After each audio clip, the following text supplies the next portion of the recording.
మీరు చెప్పాల్సిన తిట్టాలా, మాకు ఆశీస్సులు కావాలా కాబట్టి ఈ స్థితిలో ఈ స్టేజ్ మీద నిలబడుతున్నాను. ముఖ్యంగా చెప్పాల్సింది ఏంటంటే ఈ స్కూల్లో నాకు చాలా అనుభవాలు కనిపించాయి. ముఖ్యంగా ఉపాధ్యాయులు చెప్పే క్రమశిక్షణ నాకు చాలా అద్భుతంగా అనిపించింది. ముఖ్యంగా ఈ యొక్క ప్రధానమంత్రి వచ్చిన జలక్నం గురించి చెప్పాలంటే ఒకసారి ఎస్ఐ కానిస్టేబుల్ వచ్చి వెయిట్ చేస్తున్నారు, మేడం ఉన్నారా అని. ఎందుకు వచ్చారో తెలియదు కానీ మేడం కోసం వచ్చారు. అప్పుడు మేడం చెప్పారు, నేను క్లాస్లో ఉన్నాను, నేను తర్వాత వస్తాను చెప్పండి అని చెప్పారు. వెంటనే వెళ్ళి ఒక కానిస్టేబుల్ వెళ్ళి, సార్ మేడం క్లాస్లో ఉన్నారంట అని చెప్పారు. తర్వాత కొద్దిసేపు తర్వాత హాఫ్ అన్ అవర్ అయింది. హాఫ్ అన్ అవర్ తర్వాత మళ్ళీ కానిస్టేబుల్ వచ్చారు, మేడం సార్ పిలుస్తాను త్వరగా రావాలంటే 2 నిమిషాలని. అప్పుడు నేను క్లాస్లో ఉన్నాను, పిల్లల దగ్గర లెసన్ చెప్తాను, కొద్దిసేపు కూర్చోమని చెప్పానని చెప్పారు. అంటే ఎందుకు ఈ విషయం చెప్తానంటే డిసిప్లిన్. ఆ మేడం మనకు మన పాఠం ఎంత ముఖ్యమైనదని అప్పుడు మాకు అర్థమైందన్నాడు. మేము చూస్తున్నాం, అబ్జర్వ్ చేస్తున్నాం. సో వాళ్ళకంటే కూడా బయట వాళ్ళకంటే కూడా విద్యార్థుల పాఠమే ముఖ్యం అని చెప్పారు చూడండి. అప్పుడు అనిపించింది ఆమె క్రమశిక్షణ డిసిప్లిన్ మనం నేర్చుకోవాలని. సో ఆ విధంగా నాకు గుర్తు ఉంది. ఆ తర్వాత చాలా సందర్భాల్లో తెలుగు విషయానికి వస్తే ఆయన ఒక అద్భుతం, ఆయన ఒక అమృతం, అజరామరం. ఎందుకంటే ఇప్పటికీ మనం ఏదైనా ఎగ్జామ్ రాస్తున్నామంటే అన్ని లాంగ్వేజ్ కష్టపడతాం కానీ తెలుగు కష్టపడం. ఎందుకంటే ఆయన నేర్పించాడు ఆ విధంగా. లెసన్కి ముందు వచ్చే ఒక నేపథ్యం ఉండేది. ఏదైనా తెలుగు లెసన్ చెప్పే ముందు ఆయన ఒకటి చెప్పేవారు, ఒక నేపథ్యాన్ని. ఆ నేపథ్యం ఎలా ఉంటుందంటే ఆ స్టోరీ ఎలా వచ్చిందనేది బాగా మనకు ఇంటరప్ట్ అయ్యేది. సో నాకు చిన్నతనం నుంచి ఆ విధంగా నేపథ్యం ఇంపార్టెంటు, తర్వాత లెసన్ ఆటోమేటిక్గా అర్థమైపోతుంది. నేపథ్యం లేనిదే లెసన్ అర్థం చేసుకోలేదు. సో అందుకు ఆ నేపథ్యం గురించి నేను చాలా ఇష్టపడి కొంత జ్ఞానాన్ని కూడా నేర్చుకోవాలనిపించింది. సో ఆ విధంగా రకరకాలుగా అనేక పద్యాలు కానీ, సందులు కానీ, రకరకాల వ్యాకరణం కానీ అనర్గళంగా తెలుగులో ఉండగలుగుతున్నానంటే నాకు చాలా సంతోషంగా అనిపిస్తుంది. ఒకసారి డిగ్రీ క్లాస్ ఇంటర్మీడియట్కి వెళ్ళారు. ఇంటర్మీడియట్ చదువుతున్నప్పుడు అందరూ తెలుగు క్లాస్కి మేమందరూ కూర్చుంటే ఉన్నట్లుండి శ్రీనివాసులు సార్ అని ఇక్కడ సీనియర్ లెక్చరర్ క్లాస్లో తెలుగు గురించి క్వశ్చన్ అడుగుతున్నాడు. ఆయన బోర్డు మీద ఒక తప్పు రాశాడు. సార్ ఇది కాదు సార్, ఆయన ఇదని చెప్తే వెంటనే ప్రోడ వేమారెడ్డి ఆస్థాన కవిగా ఒక లెసన్ గురించి చెప్తా ఉన్నాడు. అది కాదు సార్ ఇది అని చెప్పాను. బాబు మీరు ఎక్కడ చదివినారు మీరు అని. సార్ మేము వేస్ట్ కాలేజ్ చదివినాం సార్. ఓహో రామన్ రావు సారా, ఆయన పేరు చెప్పి. సో ఆ విధంగా నాకు ఆయన యొక్క జ్ఞాపకాలు మర్చిపోలేకుండా ఉన్నాం. తర్వాత డిగ్రీలో అసలు లాంగ్వేజ్ క్లాస్కి ఎవరు వెళ్ళేవాళ్ళు కాదు. మేము డిగ్రీ రాజ్ కాలేజ్ ఆదుల్లో చదివాము. రాజ్ కాలేజ్లో నేను, నవీన్ ఠాగూర్ ఈ విధంగా క్లాస్కి వెళ్ళి తెలుగు క్లాస్కి వెళ్ళాను. తెలుగు క్లాస్లో కూర్చుంటే అక్కడ కేవలం 5 మంది మాత్రమే ఉన్నారు, 2 అమ్మాయిలు 3 మేము. సో లాంగ్వేజ్ అంటే ఎవరు ఉండేవారు కాదు. సో ఆయన వచ్చి మీరు తెలుగు క్లాస్కి వచ్చారని సార్ ఆశ్చర్యపోతున్నారు లెక్చర్.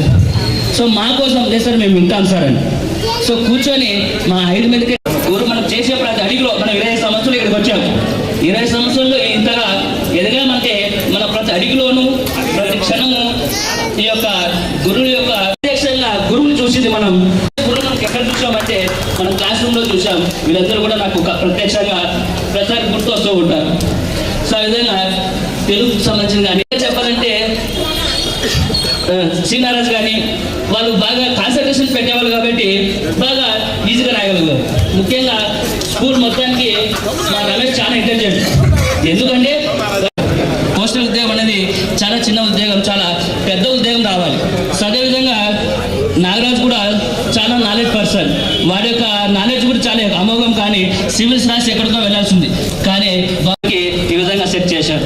సో ఈ విధంగా ప్రతి ఒక్కరు కూడా మామూలు స్టూడెంటే, కానీ 10th క్లాస్కి వచ్చిన తర్వాత అద్భుతాలు. అమ్మాయిల్లో చాలా మంది పేరు తెలియవు కానీ చక్కగా చదివి మన బ్యాచ్ ఆ క్లాస్ పోవాలంటే తలకాయ నొప్పి అనిపించుకున్నాం కూడా. కానీ 10th క్లాస్లో రిజల్ట్ చూస్తే మాత్రం ఫస్ట్ మన బ్యాచ్ 5 మార్క్స్ తెచ్చి మనం గర్వంగా చెప్పగలుగుతాం. అల్లర్లు కానీ తర్వాత చంద్రశేఖర్ మన డబ్బాని పిలుచుకుంటుంటే కానీ సో ప్రతి ఒక్కరి గురించి ఈ విధంగా చెప్పాలంటే పేరు నేను చెప్పుకోవచ్చు. సో తర్వాత అన్నపూర్ణ మేడం కానీ సిక్స్త్ క్లాస్ అనుకోండి. 6th క్లాస్లో ఫిజిక్స్ ల్యాబ్ లేదు. ఆయన తర్వాత ఏం చేసినప్పుడు ఒకసారి ల్యాబ్కి టెస్ట్ బుక్ నాకు తెలియదు. గవర్నమెంట్ స్కూల్లో కాబట్టి నాకు టెస్ట్ బుక్ లేవు, ఏం తెలియదు. సిరాప్ బుట్ అంటే కూడా తెలియదు. కానీ ఒకసారి ఆయన తీసుకొచ్చారు క్లాస్కి, సిరాప్ బుట్ తీసుకొచ్చి ఒక టెస్ట్ బుక్ తీసుకొచ్చి అందులో ఉప్పు ఏ విధంగా కరిగిన తర్వాత ఏ విధంగా మరి తీయవచ్చు అని చూపించారు. ఆ రోజు మాకు అనిపించింది, ఓహో పరిశీలన అంటే ఈ విధంగా. ఆ విధంగా మాకు తీసుకొచ్చి అది గ్లోబ్ కానీ ఆ విధంగా గ్లోబ్ని తీసుకొచ్చి నమూనాను తీసుకొచ్చి మాకు ప్రత్యక్షంగా చూపించారు. సో ల్యాబ్ లేనప్పటికీ ల్యాబ్ ఉండేటట్లుగా మనకు ప్రత్యక్షంగా కనిపించేటట్టు చేశారు. సో ఆ విధంగా ఈ సోషల్ షార్ గురించి మనకు ఈ విధంగా చేసాం గురించి నాకు చాలా ఇలా గుర్తొస్తుంది. సో ఆ విధంగా ఆదాం శ్రీధర్ సార్ మ్యాథ్స్ చాలా చక్కగా చెప్పేటోళ్ళు, రే బాగా చదవాలరా నాన్న, మ్యాథ్స్ ఏదైనా సబ్జెక్ట్ పైన కాన్సన్ట్రేట్ చేస్తే అది మిమ్మల్ని బతికిస్తుందని శ్రీధర్ సార్ చాలా చక్కగా చెప్పేవారు. ఆ మ్యాథ్స్ మాకు బాగా ఇంట్రెస్ట్గా అనిపించేది. So and next Sridhar sir కూడా మాకు నేనైతే క్లాసు మాకు తక్కువ చెప్పారు కానీ ఉన్నదని చెప్పారు. సార్ జగదీష్ సార్ అంటే ఇంకా మాకు చాలా ఇంట్రెస్ట్. ఆయన ఫిజిక్స్, క్వాంటమ్ కెమిస్ట్రీ కానీ క్వాంటమ్ స్థిరత్వం సంఖ్య అంటే నాకు ఎప్పటికీ కన్ఫ్యూజ్. కానీ అదే పనిగా క్వశ్చన్స్ అడిగింది క్వాంటమ్ స్థిరం సంఖ్య ఎలా వస్తుంది అని ఒకసారి ఎక్స్ప్లెయిన్ చేశారు. సో అప్పటి నుంచి నాకు అర్థమైపోయింది, ఓహో ఇలా చదవాలి అని. అండ్ నెక్స్ట్ ఇంకా విపాసర్ అంటే నాకు మామవుతాడు బంధువుల పరంగా. సో ఆయన దగ్గరే ట్యూషన్కి వెళ్ళాము. ట్యూషన్కి వెళ్ళిన తర్వాత కూడా స్కూల్లో కూడా ఆయనే వచ్చాడు. ఫీజు ఇచ్చిన అయితే మామయ్య కూడా ఫీజు ఇచ్చుకున్నాడు. పాపం ముక్కు పిండి వసూలు చేసుకున్నాడు. మామయ్య కూడా ముక్కు పిండి వసూలు చేసుకున్నాడు. అదే ఎక్కడైనా మామ కానీ చదువు కాడ ట్యూషన్ కాడ లేదని చెప్పి మేము ఆ రోజు ఆడుకున్నాము. సో ఆ విధంగా ఆయనకు మేము ఫ్రెండ్గా ఎక్కువసార్లు మాకు ఫ్రెండ్గానే మేము భావిస్తూ ఉంటాం. చాలా చక్కగా మాతో సరే సార్ కూడా ఆ విధంగా పేరు తెలియదు వారికి డబ్బాని పిలిచడం స్టార్ట్ అయిపోయింది. సో సార్ చెప్పడానికి వచ్చారు సార్. Sorry sir.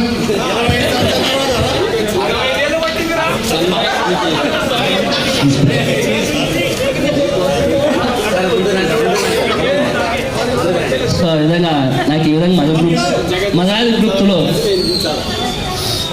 సార్ చెప్పు మీకోసం చదివండి.